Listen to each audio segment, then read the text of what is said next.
Welcome everyone. So glad that you're all here today. Yes, where are you all tuning in from in the vastness of time and space and internet capacity? I'm so glad and honored, truly, to be here with you all this evening. My name is Brandon Wint.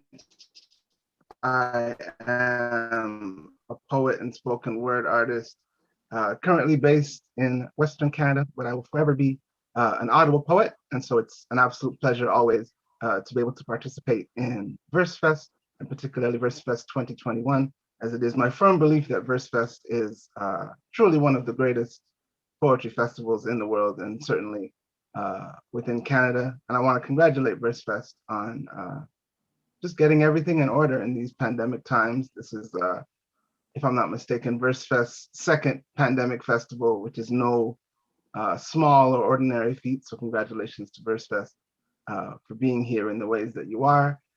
This event is the Tree Reading Series event, of which I have the pleasure of being the artistic director. I'm so glad that you all are here. I'm just gonna jump right into it, I suppose. Thank you all for being here. We have an absolutely incredible array of poets coming to us from all over the world, or from different parts of the world, I'll say. And I'm super excited for all of them to share their work with you all this evening. The first such reader is Giuliano Cardbiter. Her 100 Days, which was published by the University of Alberta in 2016, a book of poetry that reflects on the meaning and memory 2 decades after the Rwanda genocide, was nominated for several writing prizes, including the 2017 BC Book Prize, the Pat Lothar Award, the 2017 Alberta Book Award, and the 2017 Canadian Authors Award for Poetry. It won the 2017 Indie Fab Book of the Year Award for Poetry, and the 2017 Glenna Lucia Prize for African Poetry. So 2017 was a very, very good year for this poet. Julianne's poem Migration, Salt Stories was shortlisted for the 2017 National Magazine Award for Poetry in Canada. Her poem Gauntlet was shortlisted for the 2018 CBC Poetry Prize and is the title of a chapbook with the same title from Nematos Press in 2019. Julianne is an assistant professor at Queen's University in Kingston, Ontario. Please join me in welcoming Giuliano Cardbiter. Hi, everyone. I'm really glad to be here. And I'm speaking to you from the territory of the Anishinaabe and Haudenosaunee people in Kingston, Ontario. Before I start, I also want to give a shout out to my friend Dirie Osman, who sent me this lovely ring that I'm going to wear tonight, and sending back love to him. Tonight, I'm going to be reading from 100 Days, and then I'll also read a little bit from Gauntlet, and then a bit from some work that I'm doing right now. As tonight's reading, I'm dedicating it to the folks in British Columbia who are undergoing this terrible, terrible weather event, the result of this climate catastrophe we're experiencing right now. So here we go. Day 67. Some days I want to stare at the sky. Perhaps I can learn something. Some days I think about how important the sky has become. I think about it, and in so doing, I make it exist. I make the sky an endless and expansive backdrop of blue. If there was a sky, how could it witness what it did and still maintain a calm hue? Day 65. Oftentimes, I want to become words. I want to inhabit forgetting as a state of being. Sometimes I want to melt into the earth. I want to imagine that sometime in the future, children will run over the soil that I have become. Other times, I think that if we wore a cloak of silence, our inaudibility would not be seen as invisibility, and our invisibility would not be seen as repair or a sign that everything is good. The problem with becoming silence is that silence doesn't exist. It was never completely silent. Nothing stopped to pay attention. Nature chattered on, busy with life, cycling, and subsumed us into the process. This next poem I'm going to read comes from a memory of my maternal aunt telling us a story that when she was a kid, they were warned about strangers who would come to town and they would kidnap children who were perfect, no blemishes, no scars, and use them for sacrifice elsewhere. And so her ears were pierced so that she would not be perfect that way. And the sacrifice that these people, the strangers, would kidnap children for were the sacrifices would be for maiden voyages of ships. So this is day 56. Before the maiden voyage, we heard that every water-faring vessel needed sacrifice. The sacrifice had to be young. The sacrifice had to be blemish-free. The sacrifice had to have no dimples, no piercing in the ear. The sacrifice could be male. The sacrifice could be female. Stay close to home, we were beseeched. Stay close to home, lest the sacrifice gatherers come by. We stayed close to home in those first days. We stayed close to home, but the sacrifice gatherers didn't care for detail. They came for the harvest of bodies of all kinds, for a ship whose size has never been seen.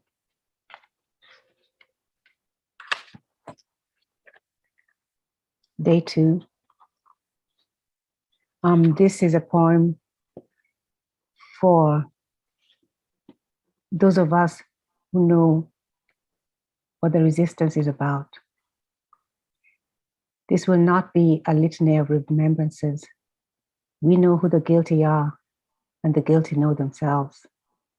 This is a charge against the witnesses and those who cannot speak, against those who speak incompletely and those who speak incoherently, against nature who saw everything and did nothing, against the bodies that dissolved and the bones that would not dissolve.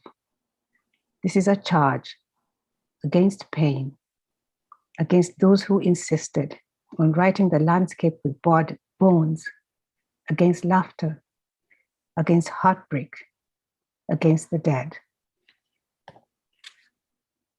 I'll switch gears now and read from Gauntlet. This is a teeny tiny chapbook that was published by Novados Press. It remains my favorite selection of writing, and I'm always happy to read from it. This is Geographies. One step elicits cheers to what we began walking away from, ourselves, from grasses, now uncertain about what it remembers, about our footsteps. And now we're here, never looking forward, but stuck all the same. What if in the beginning, what if cognitive mapping is captivity? Dion Brand asked. In the beginning was the map that said, this is where we are, where we're going, and where we come from, and who we are. Power remains on this land, all the way home to the horizon, but across this ditch is their land. Cheers, toasts, rituals, stepping on eggs while the breeze whipped about our bare legs. We were home now. Hell, we cried, to hell with the detractors. This is our home, this is ours, and this is where our ancestors sleep. Dream, divinity, the tossing of chicken bones over ash. We had dreams of the divine in our bodies, and we danced like God. Then running, we cheered, and now we were ready for the world. Spin walking, spin walking, spin walking, spinning. We were dizzy with life, from security to damnation. Look now, this is where we express gratitude, ourselves, from histories of map makers who planned all along to scour the earth for evidence, which they found in spaces that recognized our bones, and grasses like seas parting and then closing up. Now certain, now confident, now omnipotent, around, inside, and about everything.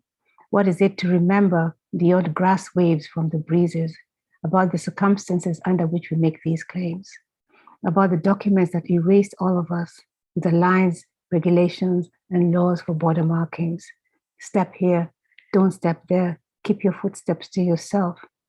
Now we're looking, lost from all directions. We're done rootless, floating about, marked and unmarked, not here, not there either. Never was a nasty word, they told us. And yet, that word defined our world, except for ourselves, in maps that scoured oceans, bound in histories that relegated us to spaces of whisper and shackled us to never narratives, until we read the punctuation between sentences and the phrases contained by us. We punctuated them, and then we walked away, and they ran out of breath.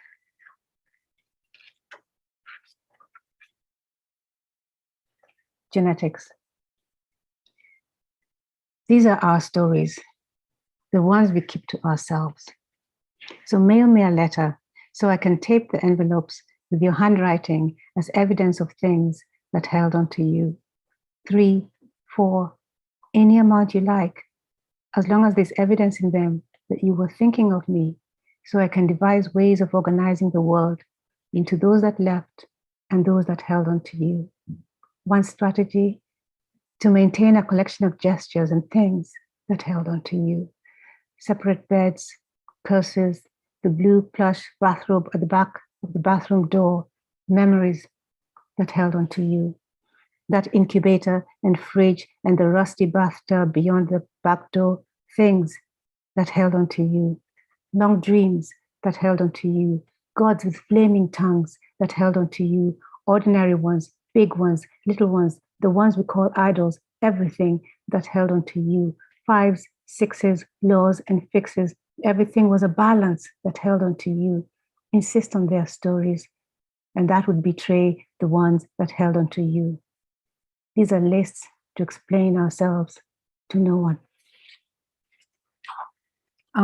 One more from Gauntlet, and then I'll read for you from what I've been writing, what I've been working on lately. This is Guardian. The one with the back against the wind, against the one who whispers, against the back of the one who goes on and on against your ear with, "You're the lucky one." What choice is given to those who stand with their backs to the wind in our stead? Function me this, there is no reason. The flow is the give. Water is the story through time. Against the wall, against the hedge, against the fence, against the window, against the fall. Instantiations and destinations, manipulations, also inflations. Follow me that. Follow me that with the detractors who we might call the enemy. That's the voice of the devil, they say. That's what the devil sounds like. The truth is, you're here to suffer. Door this. Some of us won't make it through the threshold. You're the lucky one, the voice says. You're the lucky one. Lies just. There's no truth to stories that float about above water. Are you real? They ask, as if you're not here. Are you you? They ask, and arguably you're not. But listen to when they say, you're the lucky one. Footnote this. Luck had nothing to do with it.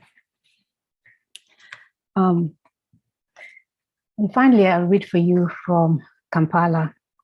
Kampala is a short piece about a woman, a young woman who's returning to the city after a long time of being away. A woman walks into the city that might have already forgotten her. She walks into the city with her backpack front facing. That's what they told her. The city has run out of compassion and no one will blink if she gets robbed. She walks along the city facing traffic. You might as well see the ones that want to kill you.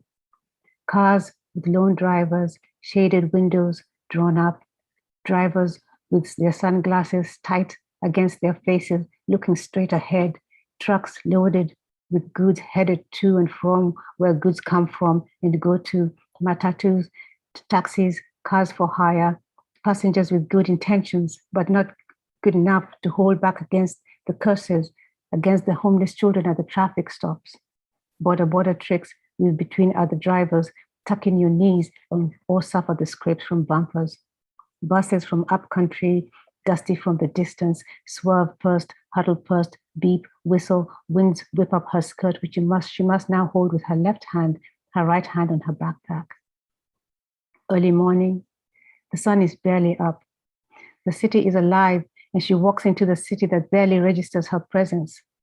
Mid-morning, traffic rises to a din with the smell of diesel and honks of vehicles and shouts of mamamboga, hair pieces made in China, made in Korea, human hair, 100% human hair, real Indian hair from India will not let you down, roasted peanuts in cone-shaped paper, boiled eggs for sale with bits of salt in tiny pieces of paper, clear polythene bags with pineapple peeled and cut into bite-sized pieces, kabalagala, cell phone minutes, mobile money, a cock crowing again and another, or maybe the same one, and soon again another call for prayer and another call for prayer and another call for prayer. Also song, praise God, from whom all mercies flow.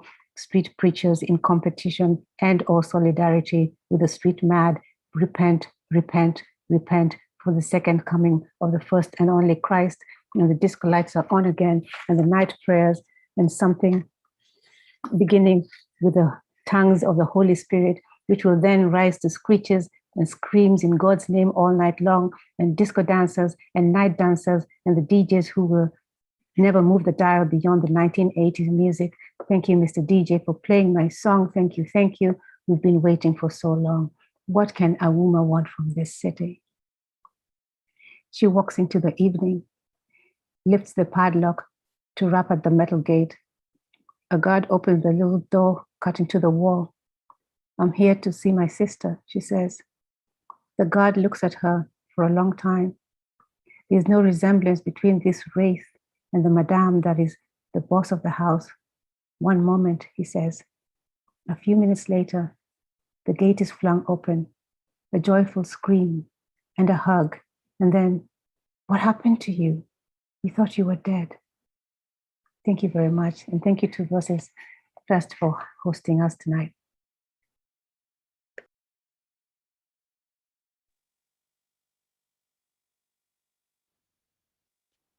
Thank you so much. Thank you so much. That reading was absolutely astounding. Thank you for the ways that you bring personal and the collective into focus in such, in such precise ways. I'm always grateful to hear you read, Giuliano. So thank you for that.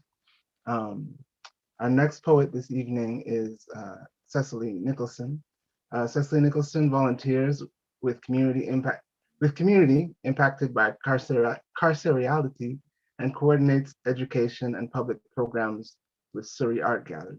She is the author of Triage, From the Poplars, and the winner of the Dorothy Lives Day Poetry Prize, and Wayside Song, which won the Governor General's Award for English Language Poetry.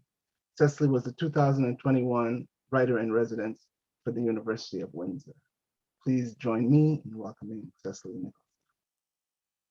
And thank you so much. Just gonna move my animal. So, Julie, thank you for your reading. It's always so good to hear you read. I feel like I could just meditate to it. Really lovely to hear some recent work. I'm gonna read from a couple of things. I'm situated here on Kikite territory. This is the traditional waterways and seasonal gathering places for a number of nations, including the Kwantlen, Katzie, and Musqueam people. And I sit here in view of a very powerful river known by many as the Stolo.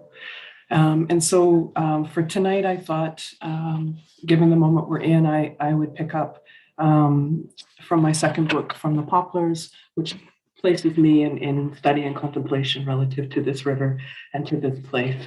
So I'll jump right in. I do anticipate we'll hear from my dog tonight. Apologies in advance. The island, I am told, is not for sale.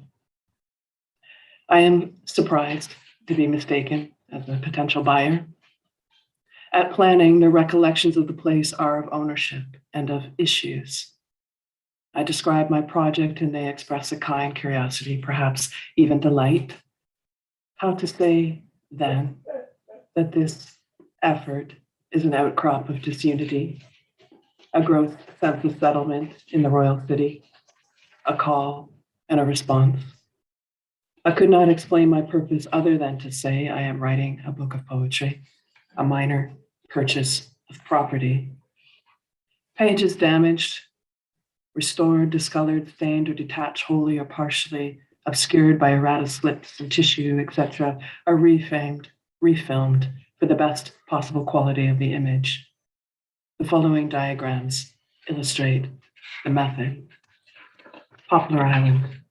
Pop, Petrie, individuated, alike, Lazaretto, Kamau, Tarua, North Brother, Angel, our current worst conditions of confinement. Subjects of capture, property in the strictest sense. Bound in a given moment, called to ground, unitary in the midst, scattered, breathing.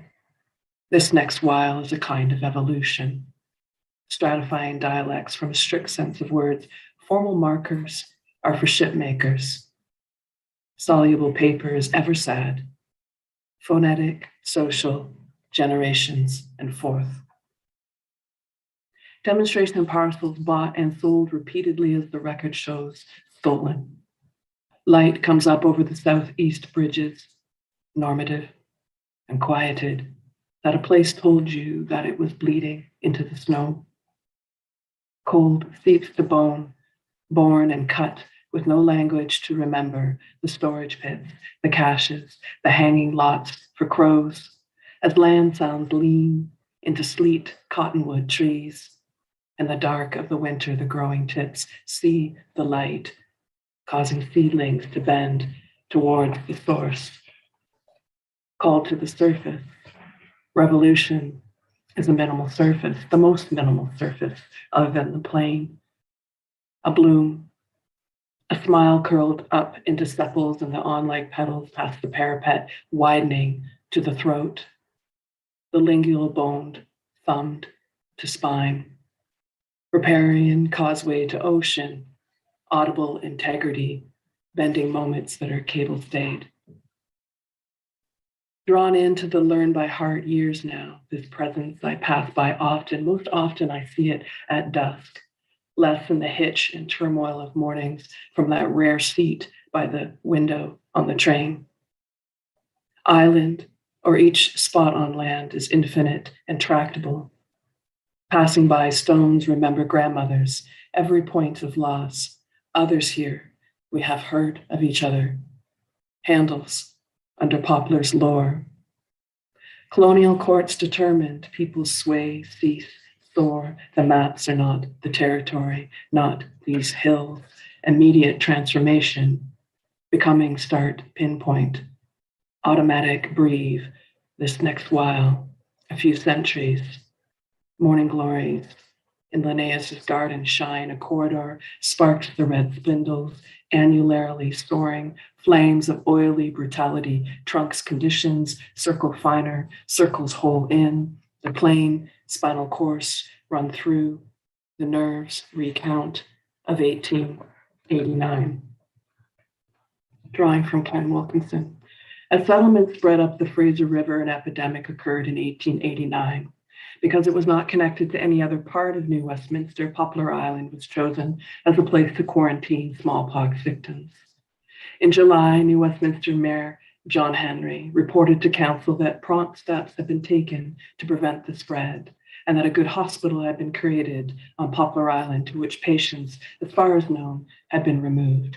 This is from the City Minutes, July 1889. $100 was spent to build the hospital. It is believed that many, quote, native, unquote, people from around Vancouver were transported to Poplar Island, and during the epidemic, many may have been buried there. $3,396 was spent to build the Royal Columbian Hospital.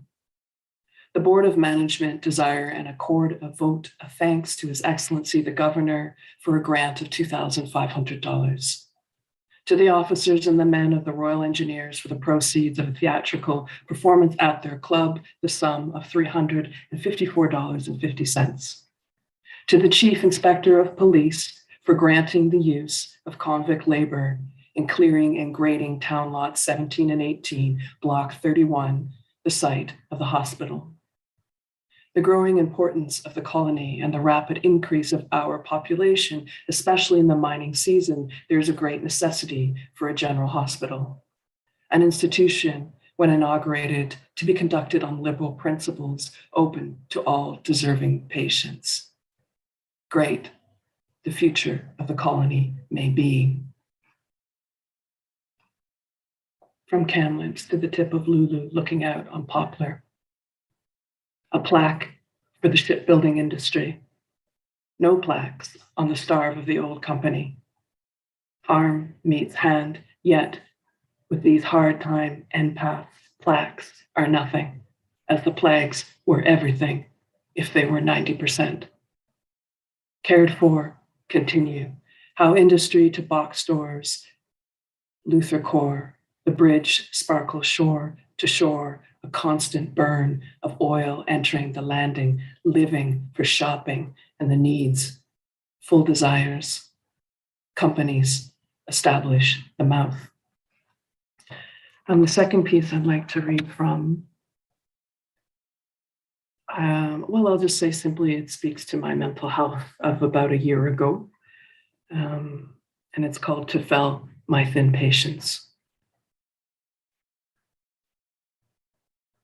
Outbreaking at a federal and provincial prison, kept cages, a mink farm, a poultry processing plant.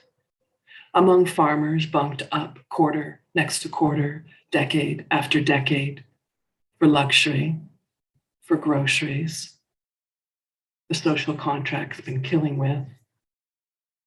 Take on slowness, we running the town, breathe in this, flood is, status, for all.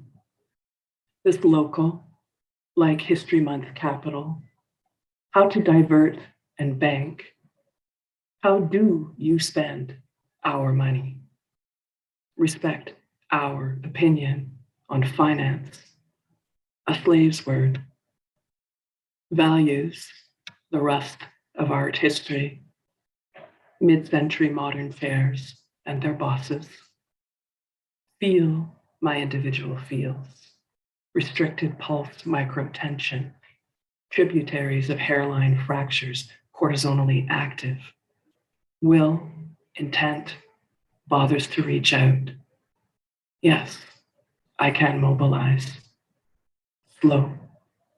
After Opokwasali, Camp, Hartman, Lee, Remedy, after Monet, Antwi, Lubrin, Okotbitek, Ocean, after Eisen Martin, and Desil, Presence, Moten, Jordan, Shoutouts, Sharp, Archive, after Norbesi. In another version of the story, sensory postcards wake late nights that whip by, which some days dream. May we side by side, the loot, the riot, and the protest. In digital, speculative, fabric, trip, the light, $10. Anti-Asian, anti-Black, auntie, this and that, and happenstance. The elevator closes. Our dogs talk the dwell time of Virex 5. Posture and a smile. Under my mask, my eyebrow power. Suits we've been wearing. I get to go outside into free, fresh air. Lockdown is not a metaphor that applies to me yet. Neighborhood is essential, and I am out in it. This woman on a bicycle streams by. She seems relaxed, rounded, a bit like me, fit, sprung. I mean fly, I mean to say she's well-paced, She seems happily accompanied. And I cry. A host, the bus driver, the grocer, the building services worker, that thinker that held it down, that made sense, made comfort, made breath, made opportunities for us to stand and to sit up. And we are incredible, and this is powerful. And I cry. As she dancely runs past Math with a water gun, her hair a puff of sail, a sweet shrub of midnight hydrangea, the storming clouds are now behind her. And I cry, and I cry, and I cry. And the water falls down on the inside. Soft, pain holds ourselves together while other people are about to die. Let failure rack the joints and pry water. What this fold can take still stretches, cages, is a tall, hive movement, house of garden and still and signal. This candle, night after night, reaches after tomorrow. Live and rough against what towers over us, confinements that we adhere to, media libraries for emoting. I need to just scream in my heart, forward and tumble, fantastic. Hours living for June Jordan and Buckmeister Fuller as they touch, laid out under drifting skies, the seasons, shyness, the limbs branch, and the rivers, the best systems. Thank you so much for the invitation.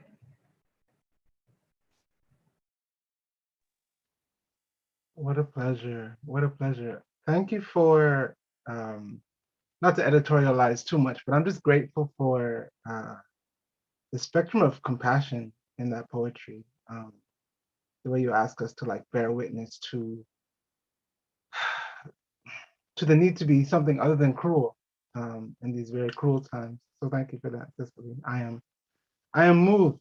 I am moved. I'd like to pass things off to my co-host, Michelle, who will be introducing the next reader of the event.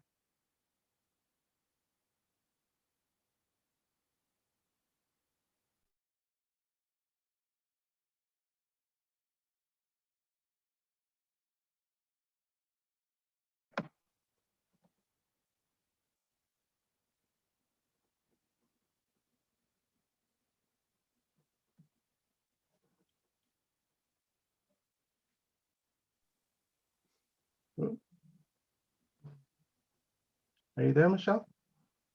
Michelle?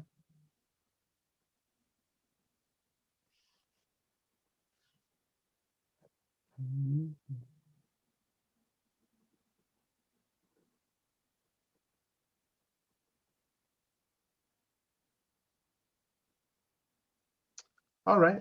Est-ce que vous m'entendez? Est-ce que ça, c'est mieux? Ah oui. Yes. C'est mieux? Voilà. OK.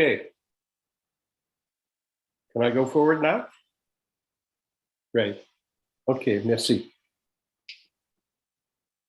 Chers amis de la poésie, j'ai le plaisir de présenter Stéphane Despatie. Bonsoir Stéphane. Bonsoir. Il y a des années qu'on ne s'est pas vu, mais ça me fait plaisir d'être là avec toi.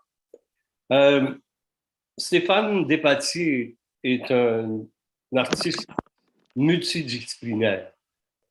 Il a successivement été éditeur de revues, libraire, chroniqueur littéraire et théâtral, directeur d'une collection de poésie, directeur général d'une maison d'édition, directeur administratif d'un festival multidisciplinaire et directeur général d'un orchestre de musique classique.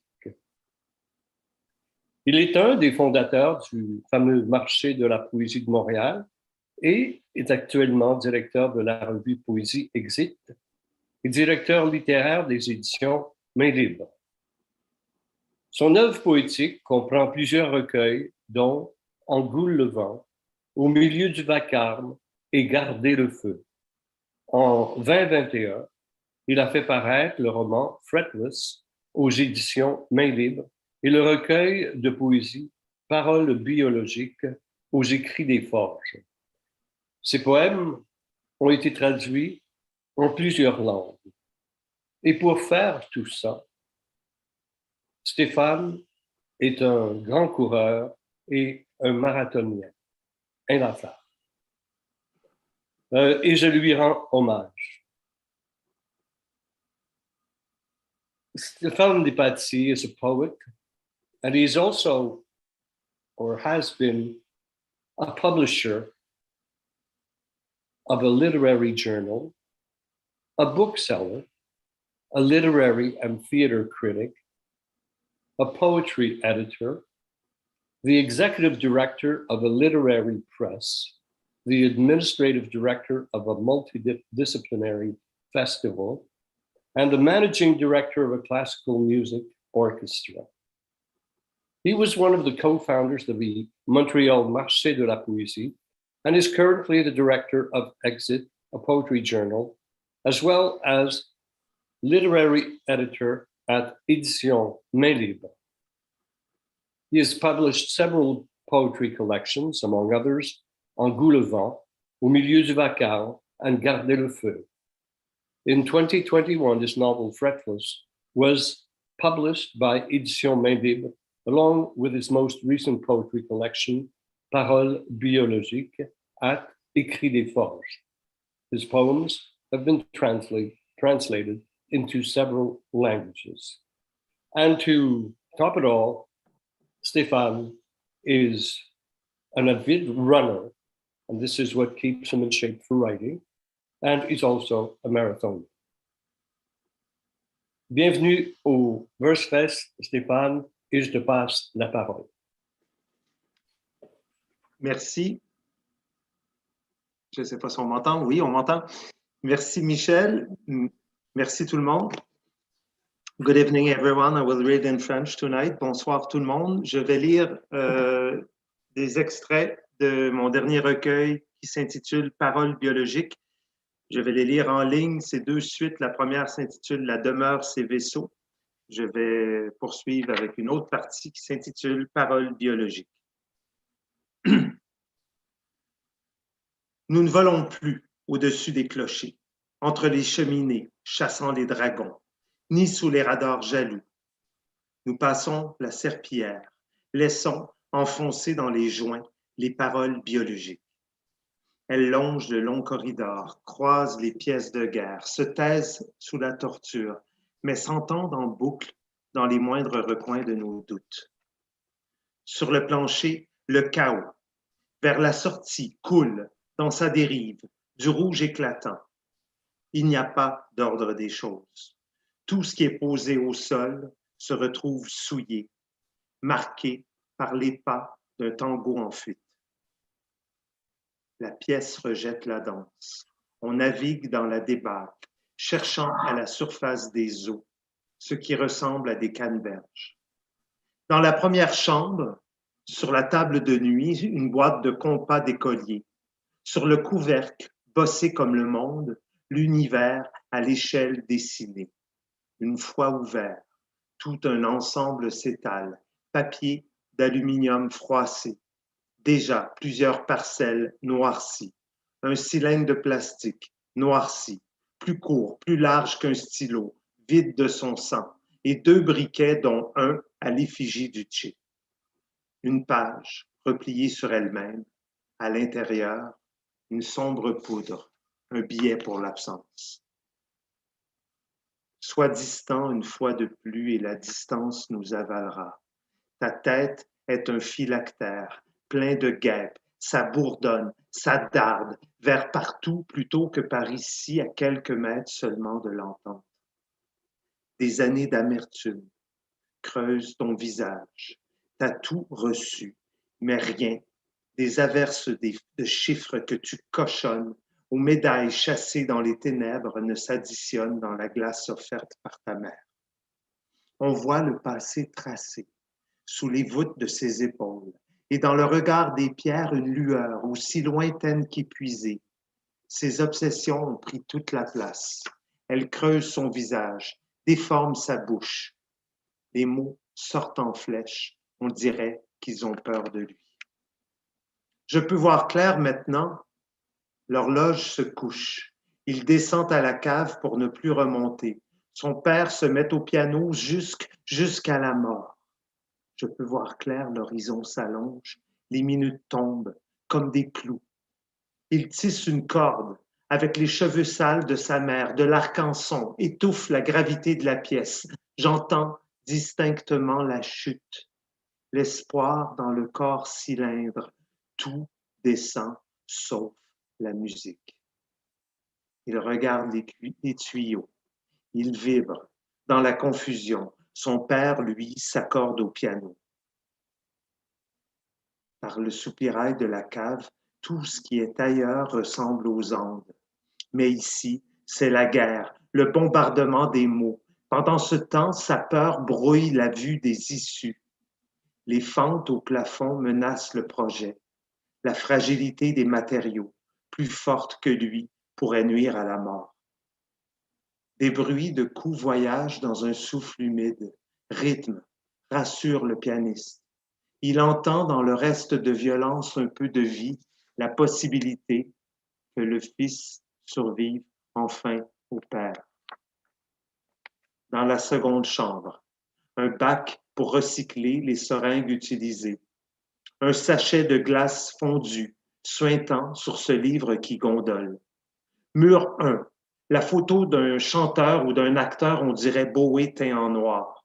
On dirait une fenêtre pour s'évader de la cage.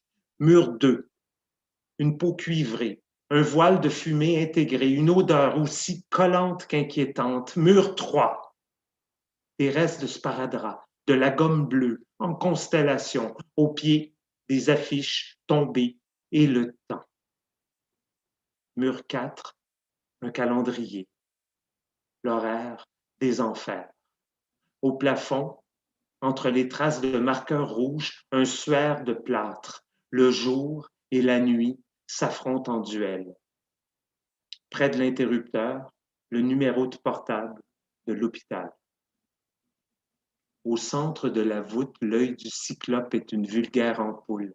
Les éclats de globules rouges la blessent. Taches de feu, la faible lumière en suspens, elle tournoie en écho, se fragmente dans les coins et puis touche, entre deux battements d'ailes, une pièce de char appuyée contre le mur, apparemment détachée de sa mission, ébranlée par la sobriété de l'étreinte.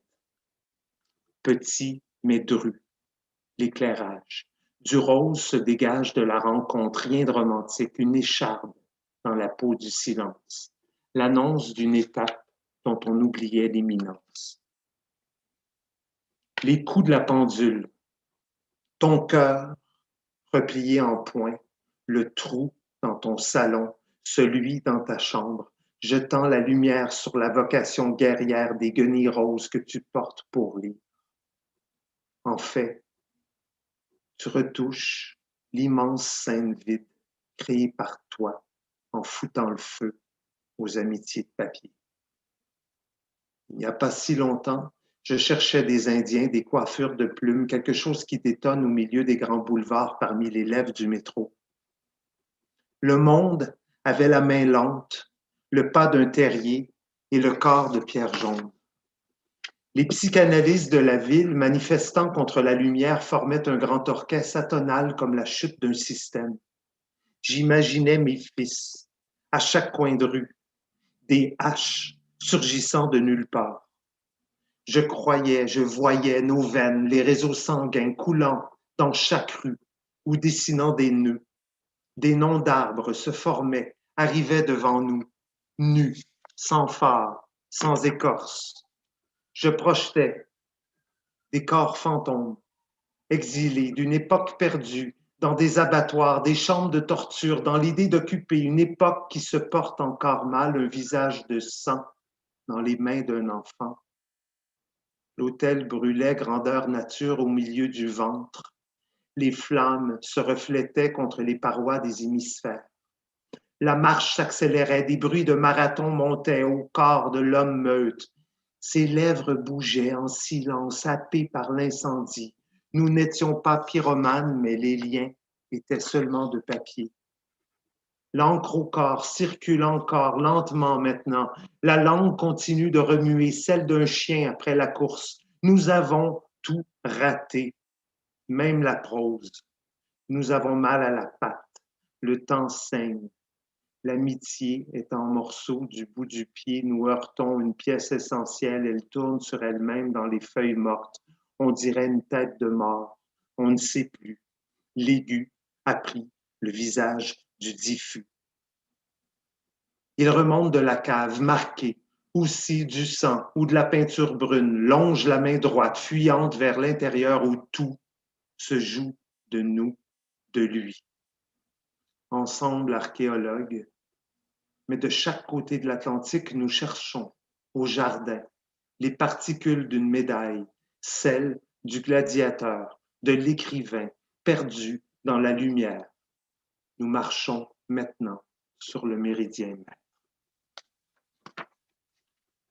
Parole biologique. Peu à peu, l'oreille s'habitue aux résonances, aux effets improbables des lieux. En kayak, nous avançons sur l'onirique, avenue Réforma, imbibée. Nous croisons des empereurs greffés de plumes. On remarque les traces, des reflets de gyrophares dans leurs pupilles, Cuauhtémoc, hypniques. Les siècles cohabitent, mais nous sommes du Nord. On enregistre par le corps ce que l'esprit refuse d'archiver. On voit les fenêtres des bâtiments comme des tableaux brisés, simires, fragmentés, les désirs, les marques déposées, les flèches empoisonnées, et tous les cadres sont croches. Sous nos pas, un lac tente de reprendre ses droits. Tout s'affaisse, s'effrite, tangue, et ma langue court dans l'incertitude, très près de la surface. Le sang des autres peut éclater n'importe quand, pour rien ou si peu. Il fait chaud, bien sûr, d'éterrer le lac, fabriquer une lance, se tenir droit sur le toit d'un taxi à moitié noyé, en des eaux qui ne sont plus hostiles. Du revers de la main, j'étends la croix de cendre sur mon front qui n'accueille plus une ride. Je fais face au soleil, celui qu'on a dépouillé. Il est maintenant prêt à nous arracher à nous-mêmes, à brûler jusqu'à nos racines. Je lui parle une langue qui n'existe plus. Des serpents dans une main, mais sous le bras l'azur que j'offrirais à découvert. Dans mon carquois, des tresses de pluie, des ficelles de pain et un regard de chien. Toutes les carrosseries se suivent, se faufilent, biologiques, au corps de la ville. On ne voit plus la terre que sur notre peau, un dépôt, un rappel, jusqu'aux commissures des mots. Aucune statue ne détourne le regard, le sens, gardienne des carrefours. Elle fixe le temps par l'ombre de la spirale. Sur le macadam mouvementé, nous cherchons le sable, le reflet des grains, trouvons des éclats de temps perdus sur notre propre visage. Nous peignons des traits de couleur sur nos joues illuminées, au front, déchirant l'empyrée par l'aplomb qui nous gouverne. Un martèlement s'entend graduellement, des pas, des paroles se rassemblent, se placent, biologiques, sur la fine ligne. Biologiquement, nous nous imposons, au nom, ceux qui gisent dans la lisière, ceux qui jaillissent en essaim au-dessus des lampadaires, dans un bassin d'eau stagnante, une fontaine suicidée. Mon téléphone et mon ordinateur portable, tout coule. Le nord fond jusqu'au sud, emmène avec lui des aborigènes, du sang dans un sablier. On peut tout déceler maintenant. Les montagnes baissent. Quelques militaires demeurent dans les déchets camouflés. On les repère à leur silence coupant et ces lueurs d'acier trahissent leur regard. Nous distinguons enfin, au loin, le rythme des tambours. Dans le tremblement s'ouvrent des possibilités. Les mots sont lancés, la lucidité une hache en voulant seulement suivre, trouble la cadence. C'est biologiquement ma faute si le métronome est une guillotine. Cerné, l'espace contient tous les lieux. Merci.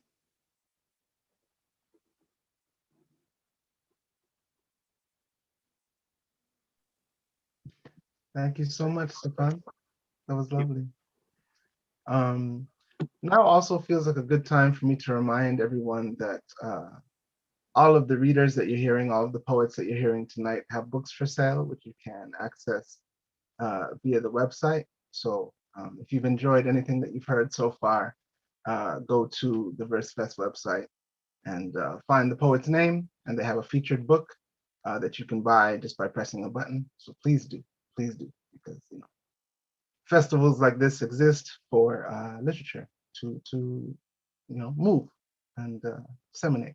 So the next and final reader in this event is someone who I encountered last year by the grace of Zoom. They were doing a reading for a literary movement in Jamaica called Rebel Women Literature. And I was like, who is this? Who is this extraordinary, luscious writer? And so I'm super pleased to be able to introduce Andre Bagu.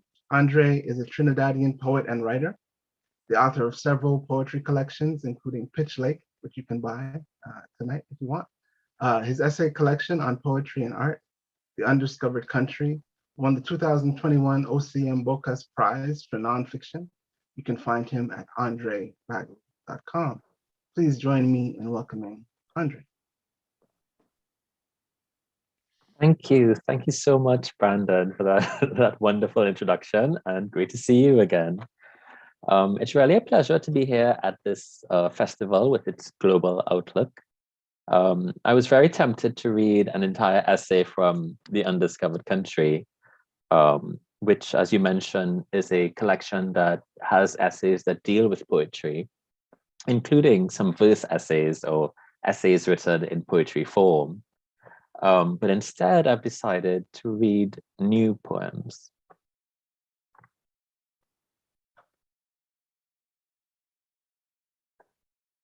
First,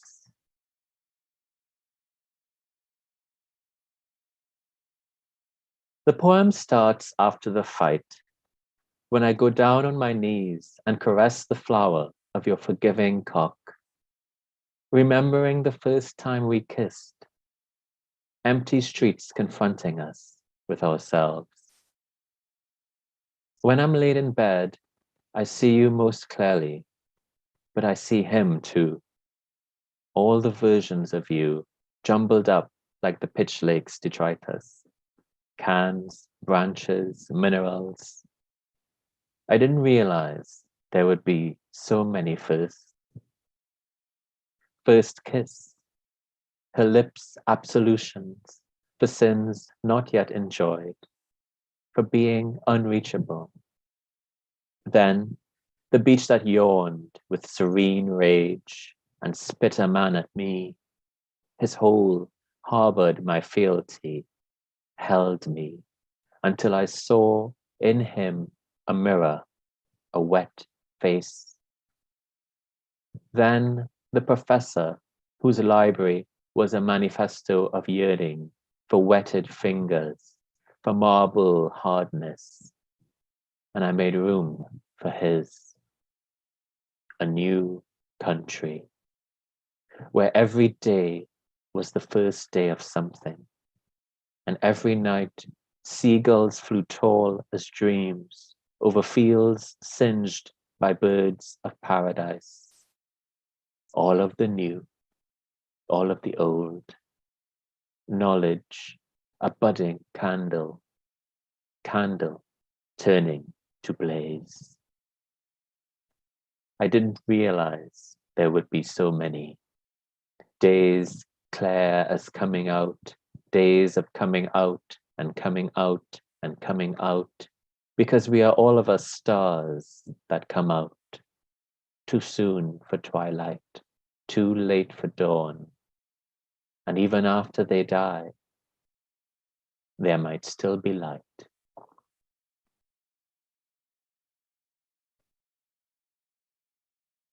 Chapter 2.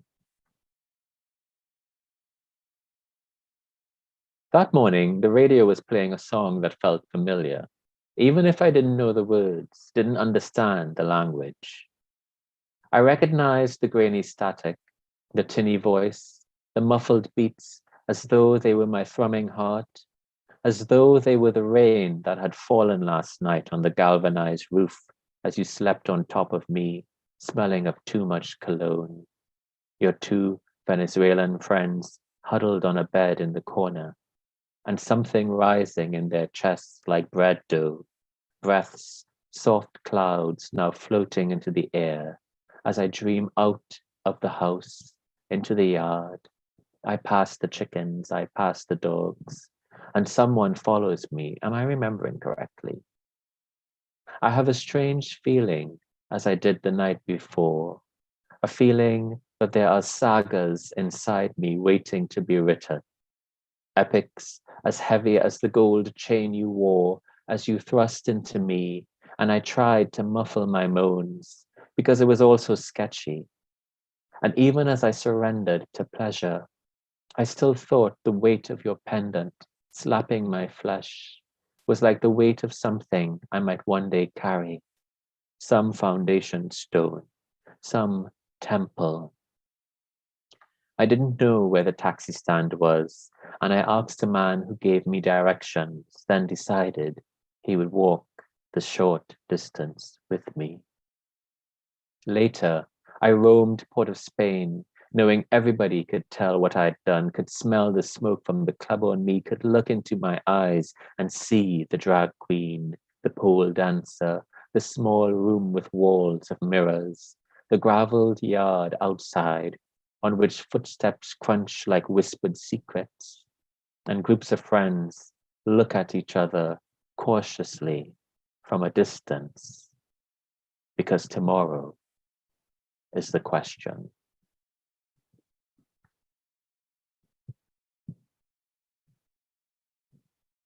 Because the sky is lighter than paper, a manifesto of feathers.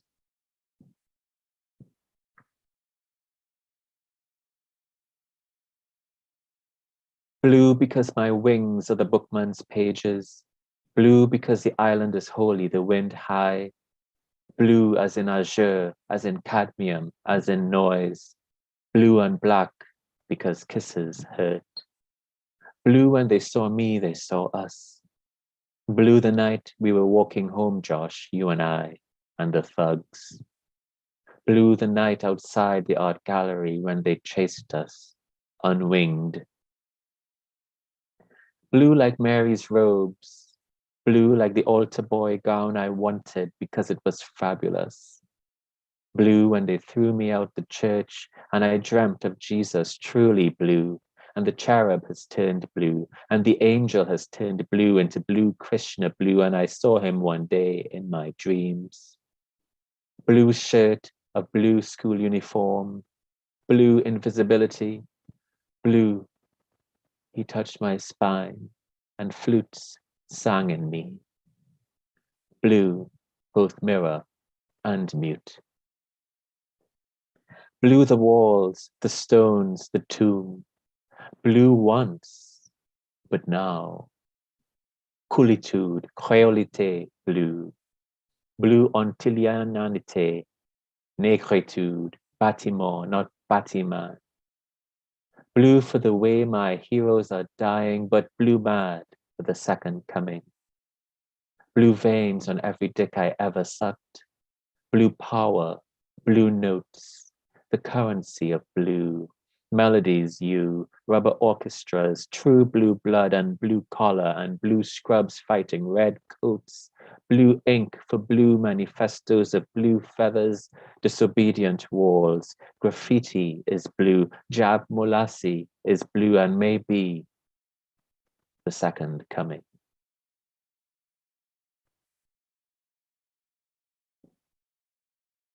Song of Night Flowers.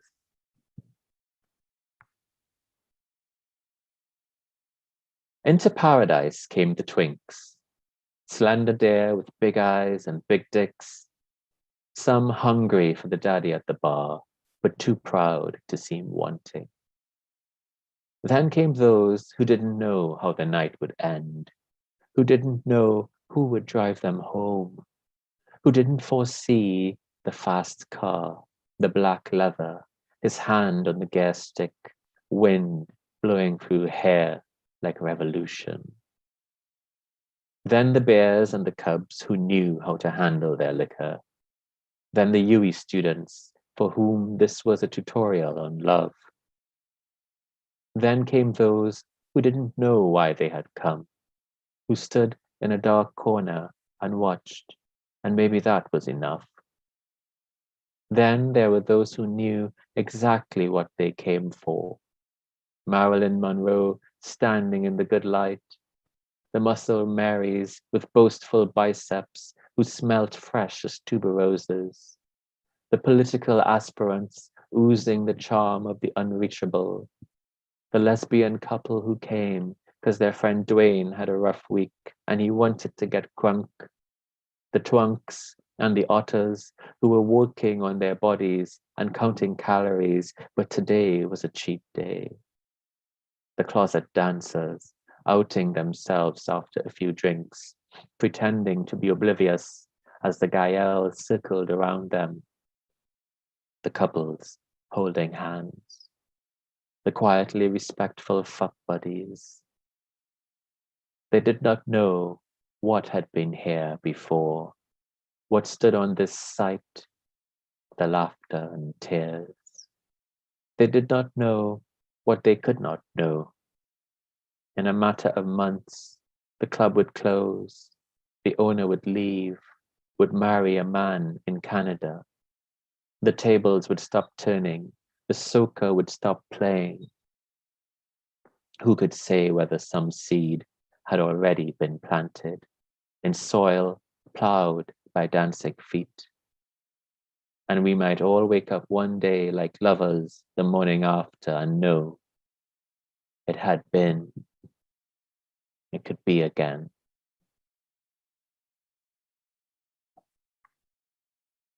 The final three poems that I'm going to read are taken from a recent collaboration with the Trinidadian poet Shivani Ramlochan, which was commissioned by Monique Roffey for the Writers' Mosaic project, the theme of which was the climate crisis.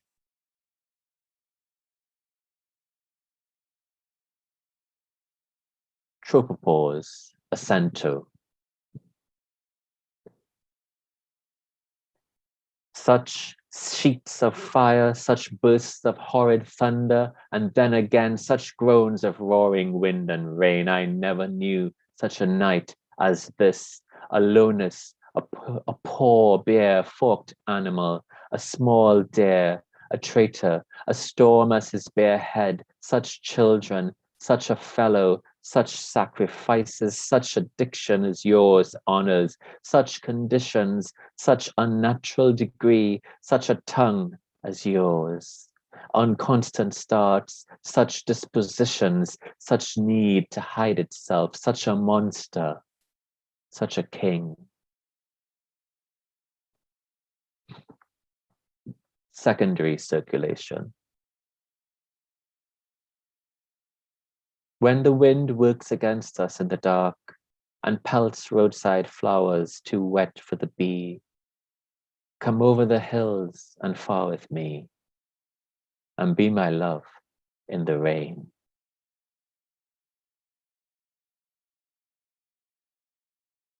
Cento for Richard Georges. Skyward. What are poems but prayers? Birds always find their way back home, but home is nowhere, a memory, a never was. Do wings remember the air? My beard grows wild. I forget goodbye comes in the languages I cannot remember. Coffee grounds, wet like earth. When I am gone, don't tell anyone I am gone. The clouds no longer look like drowned bodies, but I can no longer trust my mother's histories. The sun sank like a hurled stone. You will find your way. Everywhere is song, the hollow wail of galvanize tearing away from the rafters. Still, long after the storm had taken him, they say he held the door. The thing that breaks you is all there is. Thank you.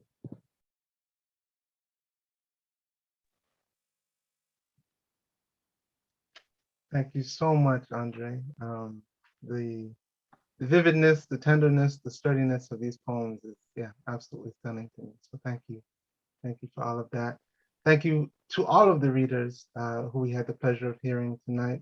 Julianne, Cecily, Stefan, Andre. For me, this event was an absolute honor, a little bit of a dream come true. And so I hope that everyone listening in this moment also enjoyed themselves. The festival continues. There's an event happening at 9 o'clock Eastern, so check the website if you want to learn more about that event. And of course, the festival continues pretty much every day until the 21st of November. So, you know, the Poetry Fund does not stop.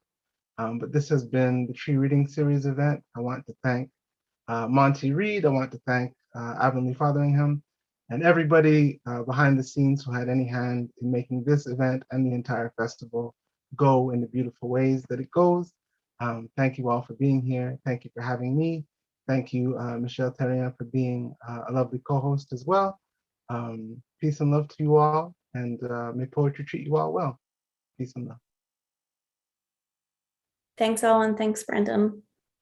Good night, everyone. Good night. Thank you.